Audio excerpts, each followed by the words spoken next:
प्रथम थिस्सलुनीकियों अध्याय 2। इस अध्याय में पौलुस 3 बार क्रमशः दूसरे, 8वें और 9वें अध्याय में परमेश्वर का सुसमाचार कहेगा।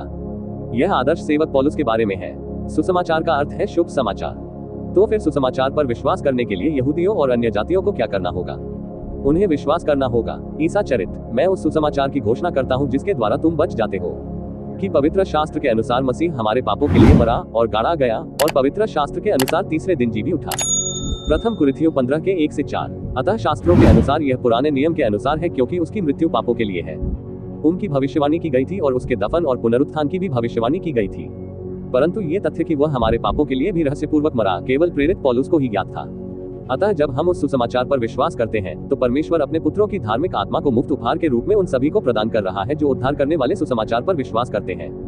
इसलिए यदि आप अभी भी निश्चित नहीं है कि आप बचाए गए हैं, तो रोमियो अध्याय 1 से 5 तक को बार बार पढ़े जब तक कि आप निश्चित न हो जाए कि आप बचाए गए हैं। क्योंकि आज जो यहूदी अनंत जीवन चाहते हैं उन्हें विश्वास करना होगा। यह मेरा सुसमाचार है और पौलुस इस अध्याय के अंत में पुनः मेघारोहण का उल्लेख करेगा। तो चलिए शुरू करते हैं। हे भाइयों, तुम ही जान लो कि हमारा तुम्हारे पास आना व्यर्थ नहीं हुआ। उनका मंत्रालय बेकार नहीं था, क्योंकि बहुतों ने विश्वास किया और परमेश्वर की सेवा करने लगे।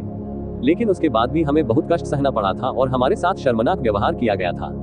जैसा तुम फिलिप्पी में जानते हो कि हमें अपने परमेश्वर में साहस मिला कि हम बड़े वाद विवाद के होते हुए भी तुम्हें उसका सुसमाचार सुनाए। अतः ये पहली बार है जब उन्होंने परमेश्वर के सुसमाचार का उल्लेख किया है। तो फिर परमेश्वर का सुसमाचार क्या है? खैर, हम इसका पता लगाएंगे। इसलिए पौलुस ने कहा, फिलिप्पी में पीटे जाने और जेल में रहने के बावजूद हमने अपने परमेश्वर में साहस रखने से पीछे नहीं हटे। बहुत विरोध के बावजूद आपके साथ सुसमाचार और रहस्य को साझा करें। तो उसने कहा, रोमियो 15 और 16 में भी वह परमेश्वर के सुसमाचार का उल्लेख करता है कि मुझे अन्य जातियों के लिए यीशु मसीह का सेवक होना चाहिए, परमेश्वर के सुसमाचार का प्रचार करना चाहिए, ताकि अन्य जातियों का बलिदान पवित्र आत्मा द्वारा पवित्र बनकर स्वीकार्य हो सके। अतः पौलुस अन्य जातियों के लिए यीशु मसीह का सेवक है और वह परमेश्वर के सुसमाचार का प्रचार कर रहा है ताकि अन्य जाति पवित्र आत्मा द्वारा पवित्र होकर स्वीकार्य हो सके। एक बार जब उनमें पवित्र आत्मा आ जाती है तो वे परमेश्वर के लिए अलग हो जाते हैं। अतः परमेश्वर का सुसमाचार पुराने नियम के धर्मग्रंथों और दानियेल के समय के अनुसार मनुष्य के पापों के लिए मसीह का रक्त बलिदान, उसकी मृत्यु, दफन और पुनरुत्थान है। तो पुराने नियम में भविष्यवाणी की गई थी कि मसीह ये काम करेगा। इसलिए परमेश्वर के सुसमाचार का उल्लेख रोमियो 1 में किया गया है और पौलुस यहाँ इसकी व्याख्या की गई है। पौलुस हमेशा अपने पत्रों की शुरुआत अपने नाम से करता है। सभी 13 अक्षर यीशु मसीह का एक सेवक जिसे प्रेरित होने के लिए बुलाया गया है, परमेश्वर के सुसमाचार के लिए अलग किया गया है। तो यहाँ हमारे पास परमेश्वर का सुसमाचार है और वह एक प्रेरित है जिसे इस सुसमाचार के लिए अलग किया गया है। और यहाँ वह कोष्ठक है जिसकी प्रतिज्ञा उसने पवित्र शास्त्र में अपने भविष्यद्वक्ताओं के द्वारा पहले ही कर दी थी। तो ये पवित्र शास्त्र के पुराने नियम में उसके पुत्र हमारे प्रभु यीशु मसीह के विषय में प्रतिज्ञा किए गए उद्धारक के विषय में है, जो शरीर के भाव से तो दाऊद के वंश से उत्पन्न हुआ। सो वह दाऊद की वंशावली से उत्पन्न हुआ और पवित्रता की आत्मा के भाव से मरे हुओं में से जी उठने के कारण सामर्थ्य के साथ परमेश्वर का पुत्र ठहरा। इसलिए उसे परमेश्वर का पुत्र घोषित किया गया, क्योंकि वह मृतकों में से जी उठा था और केवल परमेश्वर का पुत्र ही ऐसा कर सकता था। और पवित्रता की आत्मा ने घोषणा की कि वह परमेश्वर का पुत्र है, जिसके द्वारा हमें अनुग्रह और प्रेरिताई मिली कि उसके नाम के कारण सब जातियों के लोग विश्वास करके उसकी आज्ञा माने। अतः पौलुस अब वही प्रचार कर रहा है जिस पर सभी राष्ट्रों को, यहूदियों सहित, विश्वास करना चाहिए। रोमियो 1 से 5 तक। यहीं पर पुराने नियम में मसीह के पुनरुत्थान की भविष्यवाणी की गई थी। क्योंकि तू मेरी आत्मा को नरक में नहीं छोड़ेगा और न ही अपने पवित्र जन को सड़ने देगा। भजन 16 का 10। इसलिए उसे भ्रष्टाचार देखने को नहीं मिलेगा और उसे नरक में नहीं छोड़ा जाएगा। वह पुनर्जीवित होने जा रहा है। यहाँ एक और भविष्यवाणी है, जल की बाढ़ को फैलने न दे, न ही मैं, मुझे गहराई में समा जाने दो, और वह गड्ढा मुझ पर अपना मुंह बंद न करे। भजन 69 का 15। इसलिए गड्ढे ने उस पर अपना मुंह बंद नहीं किया, वह पुनर्जीवित हो गया। तो हम ये पता लगाने जा रहे हैं कि पौल हमारा आदर्श है। उसने तीमुथियुस को एक पत्र में यह बात कही। ये बात सच और हर प्रकार से मानने के योग्य है कि मसीह यीशु पापियों का उद्धार करने के लिए जगत में आया, जिनमें सबसे बड़ा मैं हूँ। इसलिए मसीह पापियों को बचाने के लिए संसार में आया और पौल उस पापियों का नेता या मुखिया था। तो भी मुझ पर दया इसलिए हुई कि यीशु मसीह मुझ में सब प्रकार की सहनशीलता दिखाए। अतः पौलुस इस व्यवस्था के दौरान मसीह की देह में बचाए गए पापियों में से पहला व्यक्ति है। यीशु मसीह धीरज धरता है और यह उन लोगों के लिए एक आदर्श है जो अनंत जीवन के लिए उस पर विश्वास करेंगे। अतः पौलुस मसीह के शेष सदस्यों के लिए एक आदर्श है जो अनंत जीवन पर विश्वास करेंगे। प्रथम तीमुथियुस 1 का 15 और 16। तो चलिए आगे बढ़ते हैं। क्योंकि हमारा उपदेश न तो छल से था, न अशुद्धता से, न छल से, परंतु जब परमेश्वर ने हमें सुसमाचार सौंपने की अनुमति दी तो हम भी मनुष्यों को प्रसन्न करने के लिए नहीं, परंतु परमेश्वर को प्रसन्न करने के लिए बोलते हैं, जो हमारे मनों को जांचता है। तो हम देखेंगे कि कैसे परमेश्वर हमारे हृदयों को थोड़ा सा परखता है। जैसा कि तुम जानते हो, हम कभी भी चापलूसी वाली बातें नहीं करते, न ही लोभ की आड़ लेते हैं। ईश्वर साक्षी है। तो ध्यान दीजिए कि पौलुस ने कोई चापलूसी भरे शब्द इस्तेमाल नहीं किए, लेकिन हम ऐसे व्यक्ति पर नजर डालने जा रहे हैं जिसने ऐसा किया है थोड़ी देर में। इसलिए पौलुस ने कहा, परमेश्वर की ओर से हमारे प्रेरक वचन तुम्हें धोखा देने के लिए नहीं थे, न ही गुप्त इरादे या झूठ के साथ। परमेश्वर ने उन्हें उस सुसमाचार का प्रचार करने की अनुमति दी जो उसने पौलुस को सौंपा था। परमेश्वर हमारे हृदय के इरादों को जानता है। परमेश्वर जानता है कि हम सत्य का प्रचार करेंगे या नहीं। ईश्वर जानता है कि हमने कभी भी आपकी चापलूसी करने वाले शब्दों का प्रयोग नहीं किया, न ही आपसे कुछ लेने का हमारा कोई गुप्त एजेंडा था। इसलिए किसी ने चापलूसी भरे शब्दों का प्रयोग किया था और हम अभी उस पर गौर करने जा रहे हैं। हाँ, लेकिन पहले आइए देखें कि पवित्र शास्त्र में उद्धारक का वादा पहली बार कब किया गया है। यह उत्पत्ति 3:15 में है। परमेश्वर ने कहा, और मैं तुम्हारे बीच में शत्रुता उत्पन्न करूंगा। वह सर्प या शैतान और स्त्री और तेरे वंश और उसके वंश के बीच है, जो प्रभु यीशु मसीह निकला। वह तेरे सिर को कुचल देगा और तू उसकी एड़ी को डसेगा। उत्पत्ति 3:15। तो ये क्रूस पर घटित हुआ। यह वह समय था जब यीशु मसीह ने सांप, शैतान और सर्प का सिर कुचल दिया था। क्रूस ठीक हो गया क्योंकि उसे क्रूस पर चढ़ाया गया था, लेकिन विजेता तो पहले से ही प्रभु यीशु मसीह है। तो आइए पुराने नियम में यीशु मसीह के विषय में की गई कुछ और भविष्यवाणियों पर नजर डालें। तो हम सीधे दानियेल अध्याय 9 के 24 से 27 तक के भाग पर जा रहे हैं, क्योंकि मैंने हाल ही में फिलिप्पियों अध्याय 3 में इस पर पूरी चर्चा की है। तो मसीहा राजकुमार यहाँ लूसीफर हमारे रास्ते में आने की कोशिश कर रहा है। 7 सप्ताह और 62 सप्ताह का होगा। तो पुजारी मसीहा के आने में 69 सप्ताह का समय है। राजकुमार मसीहा, आने वाला राजकुमार। सड़क का निर्माण पुनः किया जाएगा और दीवार मुसीबत के समय में भी। ऐसा नहमायाह के 2 अध्याय की 6 आयत में हुआ। और 42 सप्ताह के बाद मसीह को काट दिया जाएगा, तो वह मरने जा रहा है। तो 7 सप्ताह और 62 सप्ताह के बाद, तो यह 69 सप्ताह है। वह पाम संडे के दिन गधे पर सवार होकर आए और उसके कुछ दिन बाद, 4 दिन बाद, उन्हें सूली पर चढ़ा दिया गया। तो वह कट जाएगा, लेकिन अपने लिए नहीं, इसलिए वह अपने लोगों के पापों के लिए मर गया। हम ये देखेंगे। और जो प्रधान आएगा उसकी प्रजा नगर और पवित्र स्थान को नाश करेगी। तो ये यरूशलेम होगा और पवित्र स्थान जो भविष्य में बनाया जाएगा, और उसका अंत जल प्रलय से होगा। और युद्ध के अंत तक विनाश निश्चित है। और वह बहुतों के साथ वाचा को दृढ़ करेगा। वह इजराइल है। 1 सप्ताह तक इस्राएल को धर्मत्यागी बनाओ, और सप्ताह के मध्य में, और इसी तरह। इस प्रकार वह सप्ताह 7 वर्षों का क्लेश है। तो यहाँ यशायाह 53 के 8 में कहा गया है, उसे जेल से और न्याय से बाहर निकाला गया, पिलातुस से। और कौन उसकी पीढ़ी का वर्णन करेगा? आप उस पीढ़ी को जानते हैं जिसने यहूदियों को सूली पर चढ़ाने की मांग की थी, क्योंकि वह काट दिया गया था। अतः ये वही कट ऑफ है जो डैनियल में था। वह मेरे लोगों के अपराध के कारण जीवितों की भूमि में से मर गया। वह स्तब्ध था। यशायाह 53:8। इसलिए वह इस्राएल के लोगों के लिए मर गया। अतः मत्ती में कहा गया है, वह एक पुत्र को जन्म देगी और तू उसका नाम यीशु रखना, क्योंकि वह अपने लोगों को उनके पापों से बचाएगा। तो यीशु का मतलब है यहोवा उद्धार करता, और वह अपने लोगों इस्राएल को उनके पापों से बचाएगा।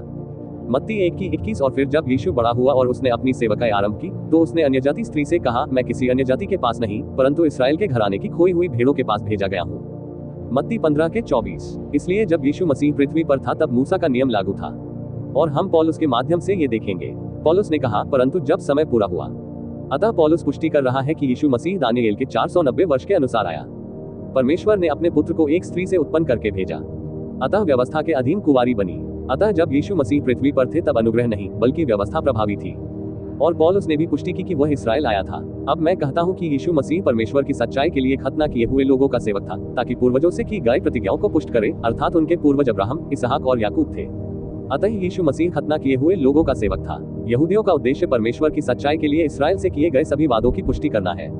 हम उन प्रतिज्ञाओं का दावा अपने लिए नहीं कर सकते, और न ही यह कि अन्यजाति परमेश्वर की दया के कारण उसकी महिमा करे। रोमियो 15:8 और 9:8। इसलिए भविष्यवाणी में अन्यजाति परमेश्वर की महिमा कर सकते हैं और पृथ्वी पर राज्य में बचाए जा सकते हैं। इसीलिए हम रहस्य में हैं, क्योंकि इस्राएल के पतन के माध्यम से हम बच गए हैं। तो फिर मैं पूछता हूँ, क्या वे इसलिए ठोकर खाए कि गिर पड़े? परमेश्वर करे इसलिए वे गिरे नहीं, या जब वे क्रूस पर ठोकर खाए, बल्कि उनके पतन के माध्यम से अन्यजातियों के लिए उद्धार आ पहुंचा है। इसलिए वे स्तिफनुस को पत्थरवाह किए जाने पर मारे गए। तो जो बात मैं आपको दिखाना चाहता हूँ वह ये है कि उद्धार अन्यजातियों के पास आ रहा है। अतः अभी अन्यजातियों के पास बचाए जाने, अनंत जीवन पाने और स्वर्ग में रहने का अवसर है, ताकि हम उनमें ईर्ष्या उत्पन्न करें, ताकि उनमें से कुछ हमारे समूह में अनंत जीवन पाना चाहें। अब यदि उनका पतन संसार की संपत्ति है, क्योंकि इस्राएल एक राष्ट्र के रूप में गिर गया, तो अब पूरे संसार को बचने का अवसर मिला है, और उनका कम होना अन्यजातियों की संपत्ति है। तो वो छोटा झुंड कम हो गया, क्योंकि उन्होंने यरूशलेम सम्मेलन के बाद किसी भी नए धर्मांतरित को स्वीकार नहीं किया। मसीह के दूसरे आगमन के बाद जब वे पुनरुत्थित होंगे तो उनकी परिपूर्णता कितनी अधिक होगी। क्योंकि मैं तुम अन्यजातियों से बातें करता हूँ, इसलिए कि मैं अन्यजातियों के लिए प्रेरित हूँ, मैं अपने कार्य की बड़ाई करता हूँ। रोमियो 11:11 से 13। अतः पौलुस अन्यजातियों के लिए प्रेरित है। ये 12 प्रेरित इसराइल के लिए भेजे गए थे, हम ये देखेंगे। फिर 25 के 11 में पौलुस ने कहा, हे भाइयों, मैं नहीं चाहता कि तुम इस भेद से अनजान रहो, ऐसा ना हो कि तुम अपने आप को बुद्धिमान समझो। इसराइल में यह अंधापन आंशिक रूप से तब तक बना रहेगा जब तक अन्य जातियों की संपूर्णता नहीं आ जाती। अतः जब अन्य जातियों का समय पूरा हो जाएगा और परमेश्वर मसीह की देह को उठा लेगा, तब कोई भी अन्य जाति स्वर्ग में रहने के लिए सम्मिलित नहीं हो सकेगा। स्वर्ग, क्योंकि हम चले जाएंगे। इसलिए मैं जो देखना चाहता हूँ वही आप भी देखें। अब क्या वह चापलूसी करने वाला है? अतः यहाँ क्लेश के दौरान मसीह विरोधी है, क्योंकि ये बातें भूत, वर्तमान और भविष्य में रखी गई हैं। तो यह है भविष्य, और उसके स्थान पर एक नीच मनुष्य खड़ा होगा जो मसीह विरोधी होगा, और उसे राज्य का सम्मान नहीं दिया जाएगा। इसलिए वे उसे पृथ्वी पर राज्य करने का सम्मान नहीं देंगे, परंतु वह शांतिपूर्वक आएगा और चापलूसी करके राज्य प्राप्त करेगा। दानियेल 11:21। इसलिए वह धर्मत्यागी इसराइल की चापलूसी करके इसे प्राप्त करने जा रहा है। तो फिर वेश्याओं की माँ कौन है? खैर, आइए पता करें, क्योंकि यह सब वही है जो परमेश्वर ने भविष्य में भविष्यवाणी की थी, और उनके मृत शरीर बड़े शहर की सड़क पर पड़े रहेंगे। वहाँ 2 गवाह हैं, मूसा और एलिया। उनके शव यरूशलेम की सड़कों पर पड़े रहेंगे, जिसे आत्मिक रूप से सदोम और मिस्र कहा जाता है, जहाँ हमारे प्रभु को भी क्रूस पर चढ़ाया गया था। प्रकाशित वाक्य 11:8। और फिर आगे वह कहता है, और वह स्त्री जिसे तूने देखा, जो वेश्याओं की माता थी, वह बड़ा नगर है जो पृथ्वी के राजाओं पर राज्य करता है। प्रकाशित वाक्य 17:18। जो यरूशलेम है, और भविष्यद्वक्ताओं और पवित्र लोगों और पृथ्वी पर सब घात किए होकर लोगों उसी में पाया गया। प्रकाशित वाक्य 18:24। अतः यरूशलेम में मसीह विरोधी द्वारा 7 वर्षों के क्लेश के दौरान बहुत से लोग मारे जाएंगे, और फिर मसीह का दूसरा आगमन होता है, और फिर अपना राज्य स्थापित करना, जहां इसराइल 1000 वर्षों तक अन्य जातियों पर शासन करेगा। तो आइए देखें कि परमेश्वर ने इसराइल से क्या वादा किया था। इसलिए अब यदि तुम सचमुच मेरी मानोगे और मेरी वाचा का पालन करोगे, तो सब लोगों में से तुम ही मेरे लिए निज धन ठहरोगे, क्योंकि सारी पृथ्वी मेरी है, और तुम मेरे लिए याजकों का राज्य और पवित्र जाति ठहरोगे। ये वे बातें हैं जो तुझे इसराइलियों से कहनी है। निर्गमन 19:5 और 6। तो ये वो शब्द हैं जो मूसा को इसराइल से कहने चाहिए। यदि आप मेरी 10 आज्ञाओं का पालन करेंगे, तो आप पुरोहितों के राज्य में एक विशेष खजाना बन सकते हैं। लेकिन उन्होंने 10 आज्ञाओं का पालन नहीं किया, उन्होंने सोने का बछड़ा बनाया। इसलिए उन्हें परमेश्वर की आत्मा की जरूरत थी। लेकिन मैं खुद से आगे निकल रहा हूँ। आइए देखें वह क्या है। पतरस ने क्या कहा? परंतु तुम तो चुना हुआ वंश और राजपदधारी याजकों का समाज हो। अतः ये छोटा झुंड अब याजकों का राज्य और एक पवित्र राष्ट्र बनने जा रहा है, और उस पवित्र जाति को परमेश्वर छोटे झुंड में से एक पवित्र जाति, अर्थात एक निज लोक बनाएगा, कि तुम उसके गुण प्रकट करो, जिसने तुम्हें अंधकार से निकालकर अपनी अद्भुत ज्योति में बुलाया है। प्रथम पतरस 2:9। इसलिए प्रभु ने, जब वह पृथ्वी पर था, उनसे कहा 12, और यीशु ने उनसे कहा, सच मैं तुमसे कहता हूँ कि तुम जो मेरे पीछे हो लिए हो नई उत्पत्ति में, जब मनुष्य का पुत्र अपनी महिमा के सिंहासन पर बैठेगा, अतः उसके दूसरे आगमन के बाद जब वह राज्य में बैठेगा, तुम भी 12 सिंहासनों पर बैठकर इसराइल के 12 गोत्रों का न्याय करोगे। मत्ती 19:28। अतः 12 प्रेरित, जिनके राजा याजक यीशु मसीह होंगे तथा इसराइल के राजा दाऊद होंगे, और जब तक यीशु मसीह शासन करेंगे, तब तक संसार इसराइल के 12 गोत्रों पर शासन करेगा। तो पुजारियों को अपने हाथ और पैर धोने पड़ते हैं ताकि वे मर न जाएं। निर्गमन 30:21। इसलिए उन्हें जल बपतिस्मा लेना पड़ा। तो आइए देखें कि क्या हमने कुछ खोया है, कुछ चुका है। इससे पहले कि हम आगे बढ़ें, तो फिर हम ये कैसे जानते हैं कि मसीह का न्याय आसन मेघारोहण के बाद होगा? क्योंकि यह बात दिल की है। इसलिए प्रभु के आने से पहले किसी भी बात का निर्णय न करें। यही है प्रभु का हमारे ऊपर स्वर्गारोहण करने के लिए आना।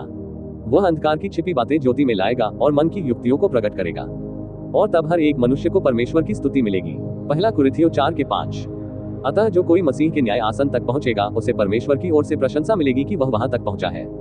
लेकिन आप जानते हैं, जिन लोगों के हृदयों की जांच की जाएगी, आप जानते हैं, ये देखने के लिए कि क्या आप जानते हैं कि उन्होंने क्या किया, क्योंकि परमेश्वर की इच्छा है कि सभी मनुष्यों का उद्धार हो, जो चाहते हैं कि सभी मनुष्य उद्धार पाए और सत्य के ज्ञान तक पहुंचे। प्रथम तीमुथियुस 2:4। तो हम अपने अध्याय के साथ यहाँ हैं।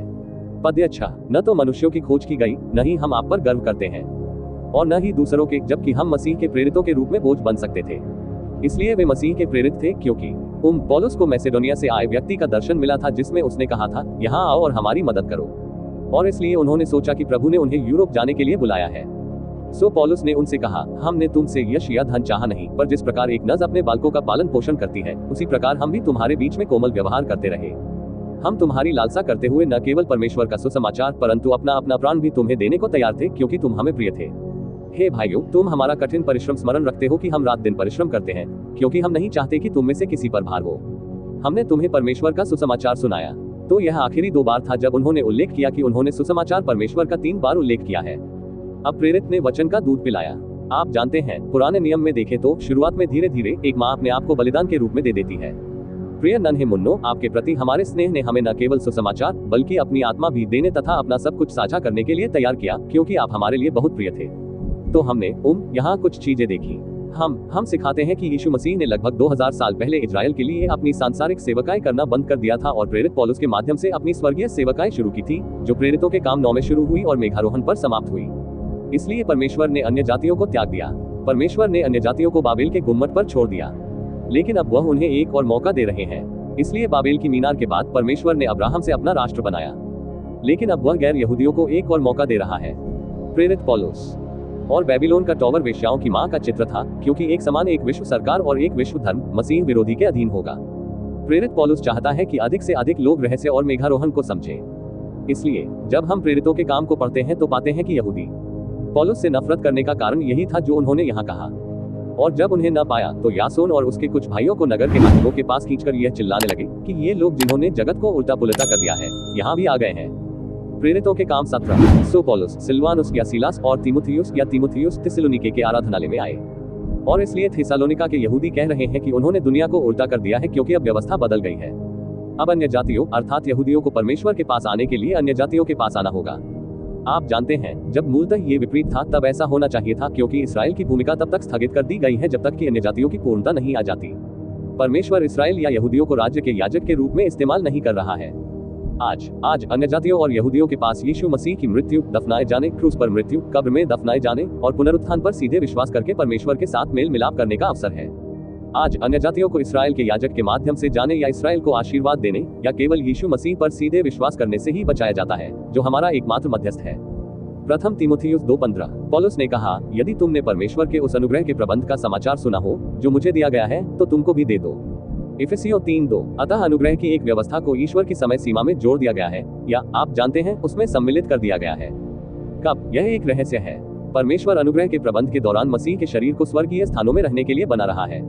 तो जब मसीह तरसुस के शाऊल या पौलुस के सामने प्रकट हुए, तो उन्होंने प्रेरितों के काम 9 में पौलुस को भी बुलाया, जब तक कि वह हमें इन दो प्रकटनों के बीच स्वर्गारोहित करने के लिए प्रकट नहीं होते। इसे रहस्य या अनुग्रह का वितरण कहा जाता है।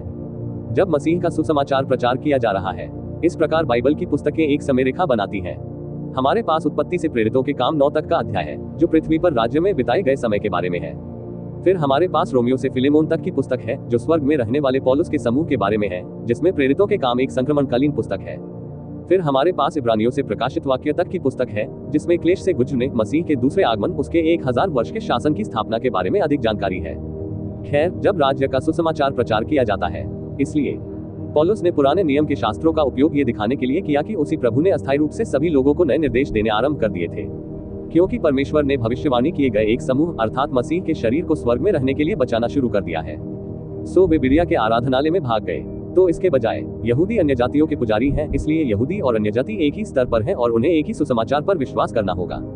अतः अब हमारे पास एक नया प्रेरित पौलुस, एक नया सुसमाचार, विश्वास द्वारा औचित्य, अनुग्रह का एक नया प्रबंध, एक नया माध्यम, मसीह की देह, एक नया श्रोतागण, सभी लोग हैं। एक नया ऑपरेटिंग सिस्टम, अनुग्रह, कानून नहीं, एक नया मंत्रालय, सुलह, एक नया भाग्य, स्वर्ग। अतः श्लोक 10, तुम भी गवाह हो और परमेश्वर भी। हमने तुम्हारे बीच में कितनी सच्चाई और सच्चाई से काम किया है। तुम जानते हो कि हमने कैसे उपदेश दिया और शांति दी, और जैसा पिता अपने बालकों के साथ व्यवहार करता है, वैसा ही तुम में से हर एक को आज्ञा दी है, ताकि तुम्हारा चाल चलन परमेश्वर के योग्य हो, जिसने तुम्हें अपने राज्य और महिमा में बुलाया है। अतः परमेश्वर का राज्य 2 क्षेत्रों स्वर्ग और पृथ्वी से बना है, और प्रत्येक व्यक्ति को मसीह में होना चाहिए।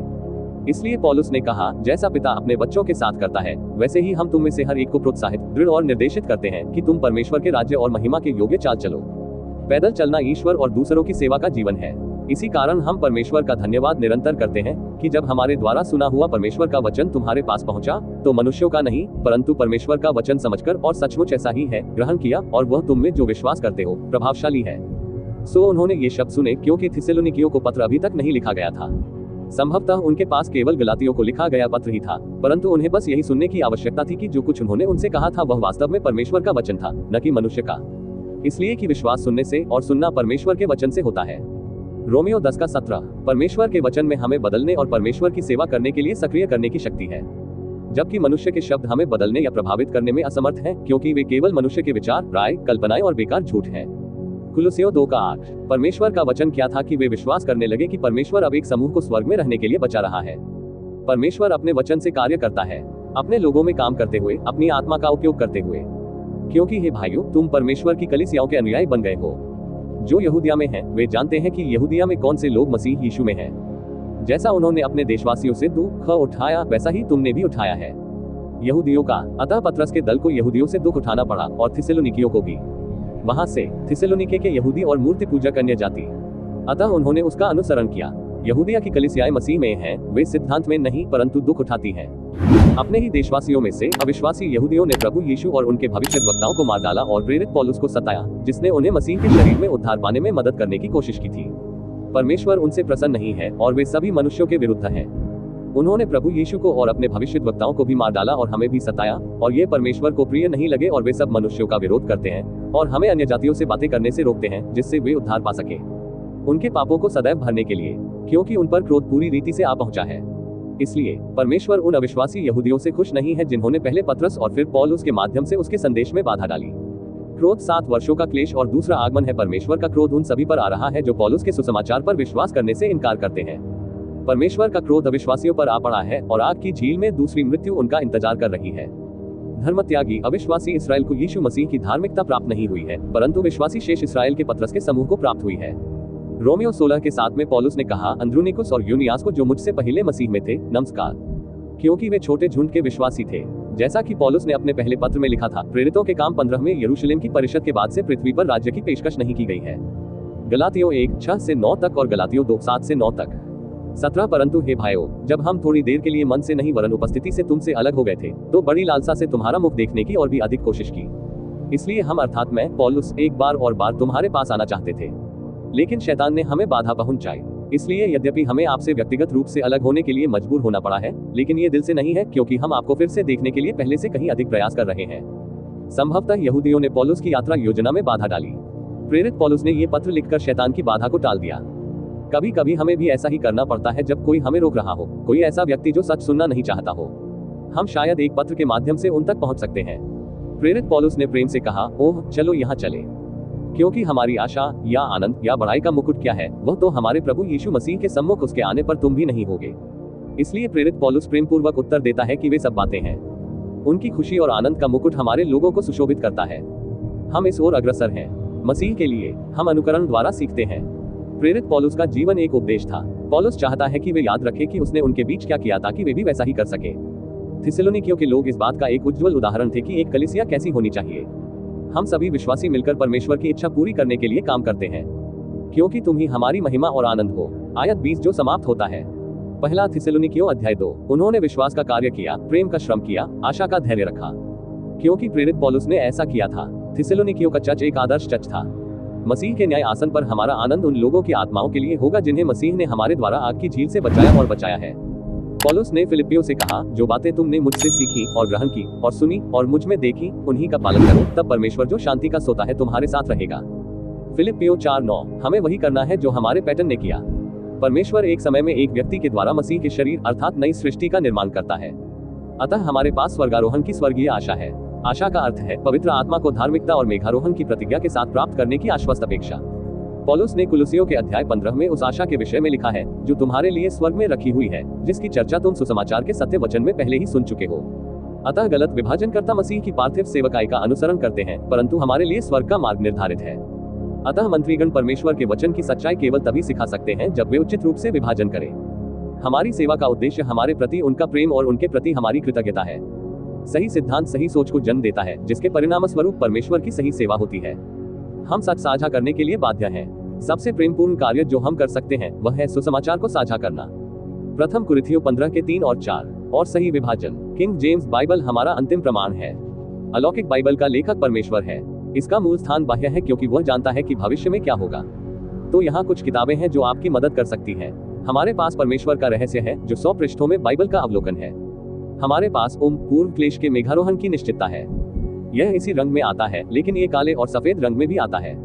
पहले और दूसरे थिस्सलुनीकियों अध्ययन गाइड को सही ढंग से विभाजित किया गया है, और यहाँ हमारी सही विभाजनकारी पुस्तकों का एक पूरा ढेर है। या फिर आप ट्रेजर हंट के 3 खंडों वाले सेट को पढ़कर हमारी टिप्पणियों को शीघ्रता से पढ़ सकते हैं। हमारे पास प्रेरितों के कार्य की पुस्तक पर 3 भागों की श्रृंखला वाली एक पुस्तक भी है, जिसका नाम है पौल के पत्रों का अध्ययन मार्गदर्शिका, जो उनके सभी 13 पत्रों का संक्षिप्त विवरण है। और आमतौर पर मैं लोगों की मदद उस ट्रैक से शुरू करता हूँ जो हमारी अधिकांश पुस्तकों में आता है। फिर मैं उन्हें या तो रंग या काले और सफेद रंग में बताता हूँ कि इसे कैसे सरल बनाया जाए, और उसके बाद मैं उन्हें परमेश्वर के रहस्य से अवगत कराऊंगा। इसलिए हम दूसरों को बाइबल की आयतें दिखाना चाहते हैं ताकि वे हमारी कही बातों पर नहीं बल्कि परमेश्वर की कही बातों पर विश्वास कर सके। हम सुसमाचार और रहस्य को साझा करके परमेश्वर की सेवा करते हैं। यहाँ तक कि इस वीडियो में भी जो बाइबल सिखाता है, हम अपने मित्रों की थोड़ी सी मदद से सच्चाई जान पाते हैं। हमारी वेबसाइट maryandmanley.com है। हमारे YouTube channel Salvation Rightly Dividing and the Rapture है, और तो इसमें हमारे कुछ वीडियो भी हैं। हमारा ईमेल है act9grace@gmail.com। हमें रंबल, लिंक्स, व्हाट्सएप और फेसबुक पर ढूंढें। हमारे फेसबुक वीडियो के साथ संलग्न हमारे अध्यायों को निःशुल्क देखें। हमारे वीडियो एक पूरे अध्याय को कवर करते हैं और बाइबल शिक्षकों के लिए मददगार होते हैं। आप ये video God secret Facebook page पर भी पा सकते हैं। कृपया लाइक करें, शेयर करें और सब्सक्राइब करें, और देखने के लिए धन्यवाद।